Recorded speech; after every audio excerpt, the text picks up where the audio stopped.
اچھا اس کے بعد پل صراط کے تحفے 4 ہیں. پل صراط کے تحفے 4 تحفے ہیں. پہلا تحفہ کیا؟ عمل میں اخلاص ہونا چاہیے، یعنی خلوص ہونا چاہیے. جو کام آپ کیجئے سب پروردگار کے لیے کیجئے، دکھاوے کے لیے ریاکاری نہ کیجئے. ہماری تو پوری زندگی ریاکاری سے عبارت ہے. پوری زندگی ہر کام ہمارے یہاں ریاکاری سے ہوتا ہے. فیشن بن گیا، بلکہ اب تو وہ مجبوری بن گیا. معاشرے کا سیٹ اپ پورا ریاکاری پہ ہو گیا. مجبوری بن گئی ہماری، ریاکاری مجبوری ہو گئی کہ ہم اب کیا کریں، کرنا پڑے گا. تو پہلی کیا چیز؟ خلوص کے ساتھ نیت خالص کرو، مقصد کو پالو گے. رسول بولا کرے نیت کو خالص کرو، مقصد کو پالو گے. اگر آپ اللہ کے لیے کوئی کام کیجیے گا تو آپ کو مقصد پورا ہو جائے گا. شیخ عباس قمی ہمارے مفاتی کے وہ عالم نہیں تھے؟ آپ مفاتی کے جو عالم ہیں شیخ عباس قمی، ان کے والد صاحب نے ایک دفعہ ان سے کہا کہ بیٹا تم سے اچھا تو فلاں آدمی ہے جو کتاب کھول کے لوگوں کو مسئلے بتا رہا ہوتا، چیزیں بتا رہا ہوتا، کاش تم بھی ایسے ہی کچھ کرتے. وہ تھا کیا؟ شیخ عباس قمی کی کتاب جو منازل آخرت ہے. ایک مولانا صاحب مولوی صاحب تھے، ایک بندہ عام سا بندہ تھا، وہ اس کو پڑھ پڑھ کے لوگوں کو مسجد میں سنایا کرتا تھا. وہ ان کے والد صاحب کو اتنا پسند آئی وہ بات کہ آگے شیخ عباس قمی سے کہنے کاش تم بھی کوئی ایسی کتاب لکھتے. تو وہ اس قدر تہذیب، تمیز اور ظاہر صاحب علم تھے کہ ان کی جرت نہ ہوئی کہ اپنے باپ سے کہے گا ابا وہ تو ہماری ہی کتاب ہے. خاموش رہے. کہتے آپ میرے حق میں دعا کیجئے. سبحان اللہ. کہتے آپ میرے حق میں دعا کیجئے. ہم ہوتے ہیں کمال کر رہے ہیں آپ ابا. یہاں کا تو آج کل تو یہی سلسلہ چل رہا ہے نا. یہ تہذیب تمیز سکھائی گئی، یہ سکھا کمال کر رہے ہیں وہ ہماری، ہمیں نے تو لکھا ہے. تو کہہ رہے اب ہمارے حق میں دعا کیجئے. یہ ہے تہذیب. تبھی تو اس مقام تک پہنچے کہ گھر گھر کتابیں ہے شیخ عباس قمی کی مفاتی. چاہے عالم ہو چاہے عام سا بندہ ہو، سب کا یہ ہے اخلاص کا نتیجہ. دنیا میں ہی کیا پایا انہوں نے، دنیا میں کیا پایا، اس کا کتنا اجر انہیں مل رہا ہوگا، کتنا ثواب مل رہا ہوگا. تو یہ ہوگا اخلاص سے اگر آپ کام کیجیے گا تو یہ کیا ہوگا، یہ دنیا آخرت دونوں میں اس کا آپ کو فائدہ ملے گا. اور اتنا اخلاص کا آدمی تو دنیا ہی میں ابھی یہاں سے گیا نہیں ہے، ابھی دنیا ہی میں موجود ہے، لیکن اس کی وقت ائمہ طاہرین کی نگاہ میں وہ سمجھ رہے ہوتے ہیں نا مخلص ہے، تو اس کی وقت بھی بڑھ جاتی ہے. ہمیں تو پتہ ہی نہیں چلتا کون مخلص ہے کون مخلص نہیں، لیکن ائمہ طاہرین کو پتہ چلتا ہے، معلوم ہوتا ہے. تو وہ ہمیں حدیث کے ذریعے سے بتا بھی رہے ہیں کہ دیکھو اس کی قیمت اتنی ہے، تم بھی اپنے اندر اخلاص کو پیدا کرو. یہ قیمت بتا رہے ہوتے ہیں. امام حسن عسکری اسلام ارشاد فرماتے ہیں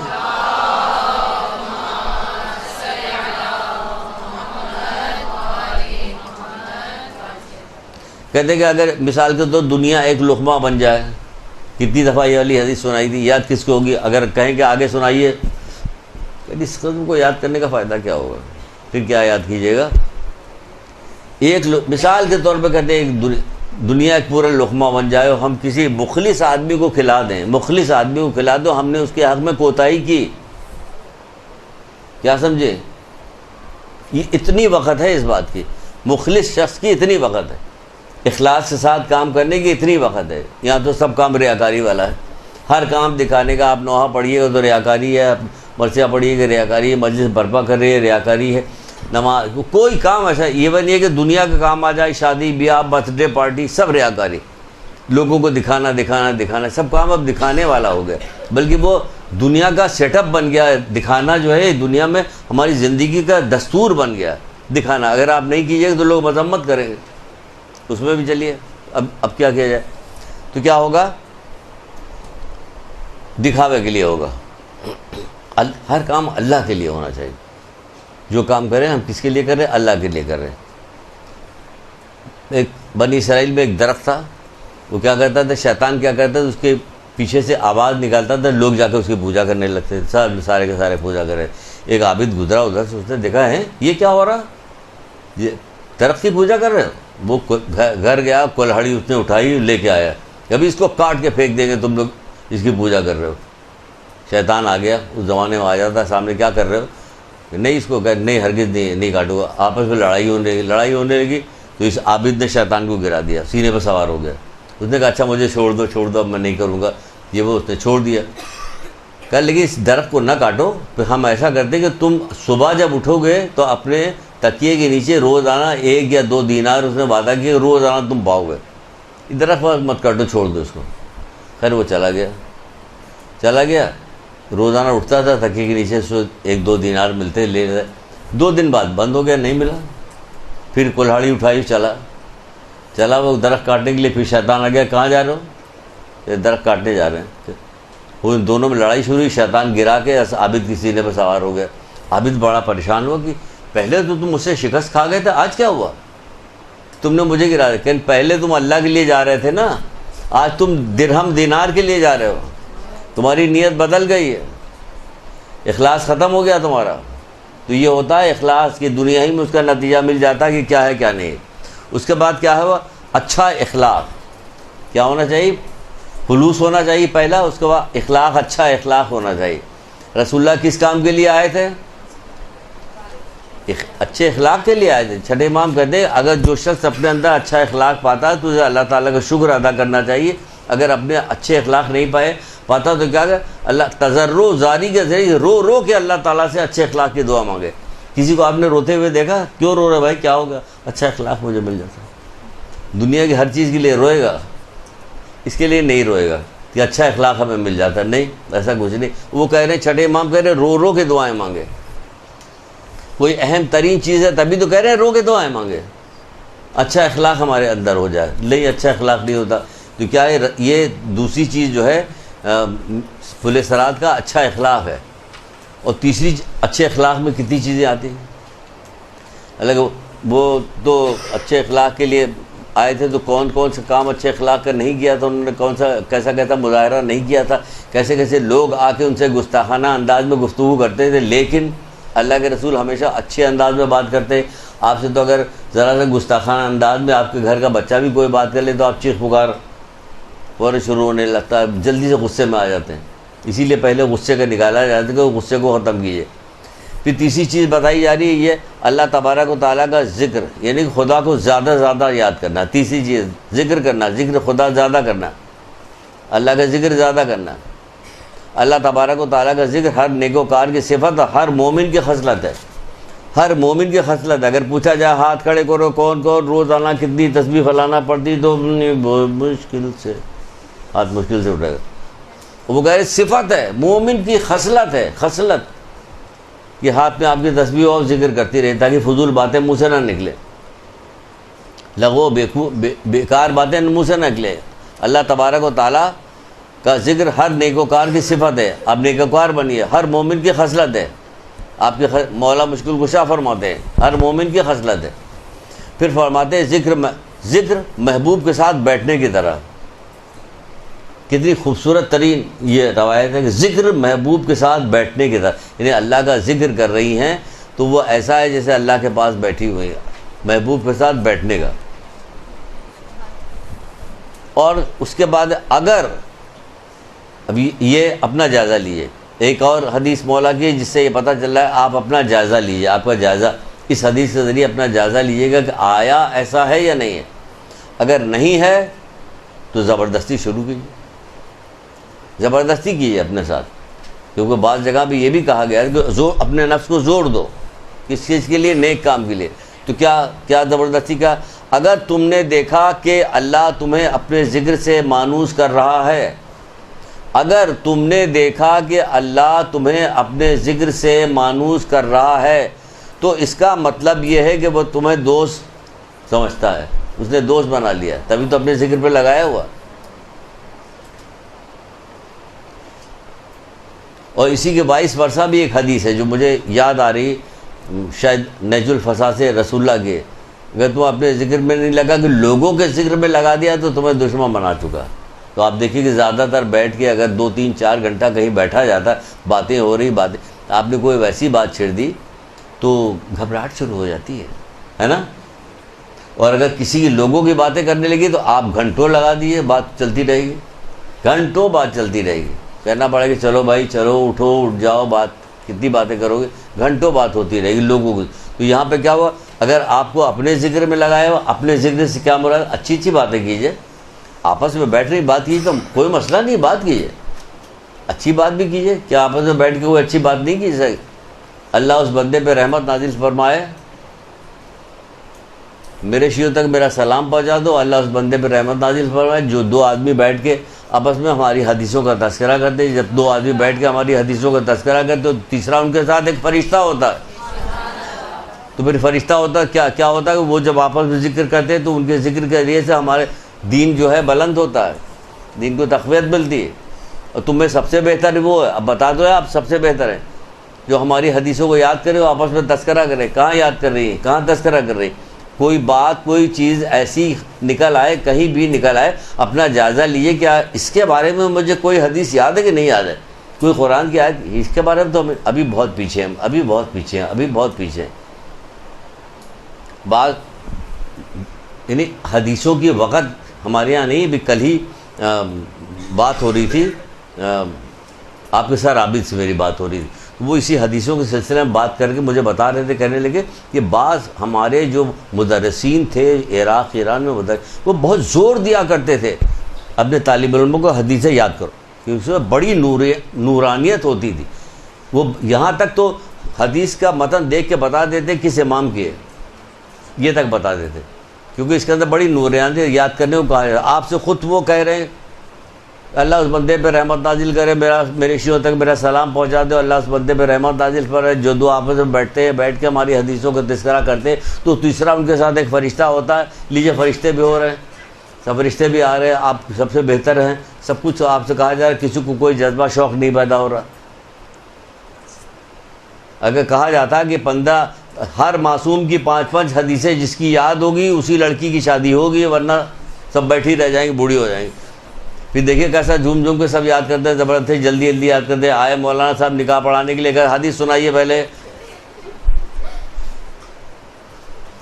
واقعی رکھ دیا جائے، مزہ آ جائے، ہے نا؟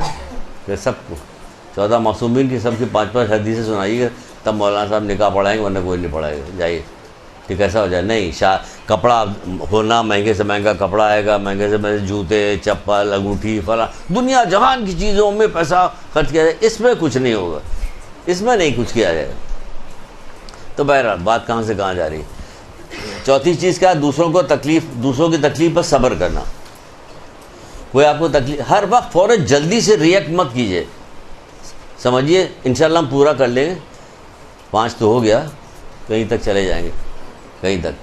تو جلدی سے ریئیکٹ مت کیجیے، چھوٹی سی ذرا سی بھی کوئی بات آئی، ذرا سی کسی نے کچھ کر دیا، فوراً جیسے سانپ کے دم پہ پیر رکھ دیا، کھڑا ہو گیا فوراً ڈسنے کے لیے، ایسا مت کیجیے۔ چھٹے امام عجیب و غریب ایک روایت ہے، چھٹے امام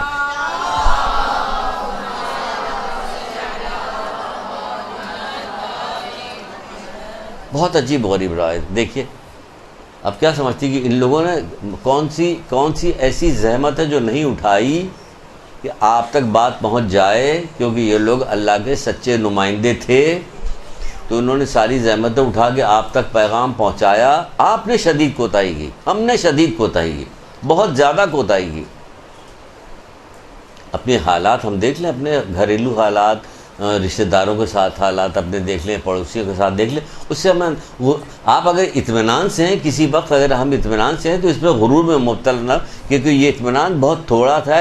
جب قرآن کہتا ہے، جب قرآن یہ بات کہتا ہے کہ اللہ تعالیٰ جب پوچھتا ہے جہنمیوں سے کہ تم دنیا میں کتنے دن زندہ رہے، کتنی لاکھ دفعہ کہوں میں، یہ عجیب غریب عبرت دلانے والی آیتیں، ساری عبرت دلا۔ دنیا میں تم کتنے دن زندہ رہے، تو وہ کہیں گے 1 دن یا اس سے بھی کم، یا اس سے پوچھ دیکھ جو دنوں مہینوں کی گنتی کرتا رہا ہو۔ تو اس پہ اللہ تعالیٰ کہے گا تم نے سچ نہیں کہا، کاش جیتے جی اتنی بات سمجھ جاتے۔ یعنی کہ ہماری 1 دن یا اس سے بھی کم کی زندگی، اس میں سے بھی ہم ذرا سا کام کرنے کو تیار نہیں، ذرا سا وقت اپنے لیے نہیں، اپنی آخرت کے لیے، اپنی آخرت کے لیے دینے کے لیے تیار نہیں۔ اور ذرا سا اطمینان ہے، تھوڑا سا کھا پی رہے ہیں، کچھ ہمیں پریشانی، تو بھی یہ پریشانی چند سیکنڈ کی ہے آخرت کے مقابلے میں، ابھی جانے والی ہے۔ جیسے ہی آپ کو آنکھ بند ہوئی کہ بیماری لاحق ہو گئے، گئی ساری، سب ختم ہو جائے۔ کہا جا رہا ہے مولا کا عجیب غریب، آپ فرماتے ہیں میں اپنے غلاموں، نوکروں اور اپنے گھر والوں کی حرکتوں پہ اس قدر صبر کرتا ہوں کہ جس طرح کڑوا پھل کھانا۔ چھٹے امام کہہ رہے ہیں کون سا ان کا اخلاق ہوگا، کون سی ان کی بات ہوگی، ان پر ہر بات پہ سر تسلیم خم کیا جائے، لیکن اس کے باوجود یہ ہے دنیا، یہ کہہ رہے ہیں میں اپنے غلام، اپنے نوکروں، اپنے گھر والوں کی حرکتوں بھی اس قدر صبر کرتا ہوں جو کڑوے پھل کا کھانا، اور جو بھی صبر کرتا ہے وہ صبر کی وجہ سے نماز اور روزے اور شہید کا مرتبہ حاصل کرتا ہے. جو بھی صبر کرے. آپ صبر کیجئے گا تو کیا کہا جائے گا آپ کو؟ کہ ہم کریں گے نہیں تو کہا کیا جائے گا؟ جب کریں گے تب کچھ کہا جائے گا نا. ہم کریں گے نہیں صبر، جو ایک کہے گا ہم اس کو دو جواب دیں گے. وہ یہ سکھایا جاتا، فون کر کے اماں سے پوچھ لیں گے، ہے نا. صبر نہیں کرے گا کہ ہمیں یہ والا اجر ملے. شہید کا مرتبہ حاصل کرتا ہے. رسول خدا صلی اللہ علیہ وسلم کے ہمراہ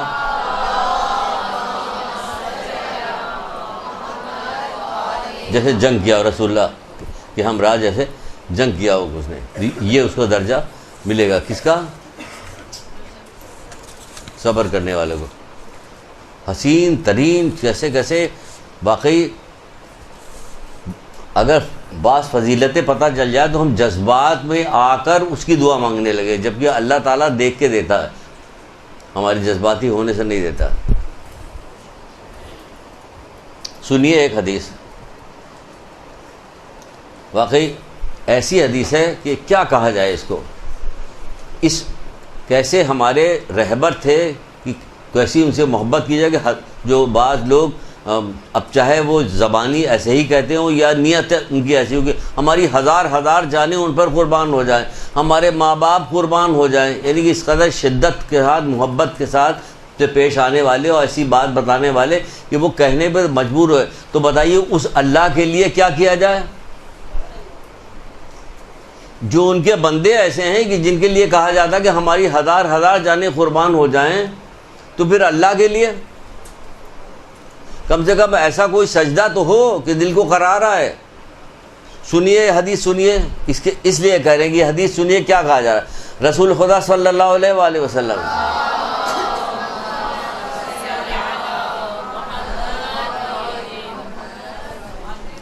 آپ فرماتے ہیں، کیا فرماتے ہیں کہ جب میرے بندوں میں سے کسی بندے کے بدن، مال یا اولاد پر مصیبت آتی ہے، جب میرے بندوں میں سے کسی بندے کے بدن، مال یا اولاد پہ مصیبت آتی ہے اور وہ صبر جمیل سے اس کا استقبال کرتا ہے، صبر جمیل سے اس کا استقبال کرتا ہے. صبر جمیل کیا؟ شکوہ نہیں کرتا. شکر ہے پروردگار، جو پروردگار، شکر ہے پروردگار. کیونکہ اگر آپ شکایت کیجیے گا تو کیا فائدہ ہوگا؟ اگر اللہ کی طرف سے آئی ہوئی ہے، دوست کو بتائیے گا تو غمگین ہوگا، دشمن خوش ہوگا. کیسا؟ اگر کوئی مصیبت آئی ہے نا تو کیا ہوگا؟ دوست کو بتائیے گا تو غمگین ہو جائے گا، اور دشمن تو خبر ہوگی تو وہ خوش ہو جائے گا. اس لیے بتانے کی کوئی فائدہ ہی نہیں. پھر کیا کرے؟ اللہ کی طرف ہاتھ اٹھے گا. اسی سے صبر کے لیے کہیں کہ پروردگار ہمیں صبر کی توفیق دے، تو اس مسئلے کو حل کرے. یہ کہے صبر جمیل، یعنی کسی سے کوئی شکوہ نہیں کرے گا. پھر سے سنیے، پھر بتا رہے ہیں کہ کیوں یہ کہا جا رہا ہے. کیا جب میرے بندے پہ مال یا اولاد پر مصیبت آتی ہے، بدن یا مال یا اولاد پہ مصیبت آتی ہے، وہ صبر جمیل سے اس کا استقبال کرتا ہے، تو مجھے حیا آتی ہے کہ اس کے لیے روز قیامت میزان نصب کروں. مجھے حیا آتی ہے کہ اس کے لیے روز قیامت میزان نصب کروں. حیا، اللہ تعالیٰ حیا کر رہا ہے.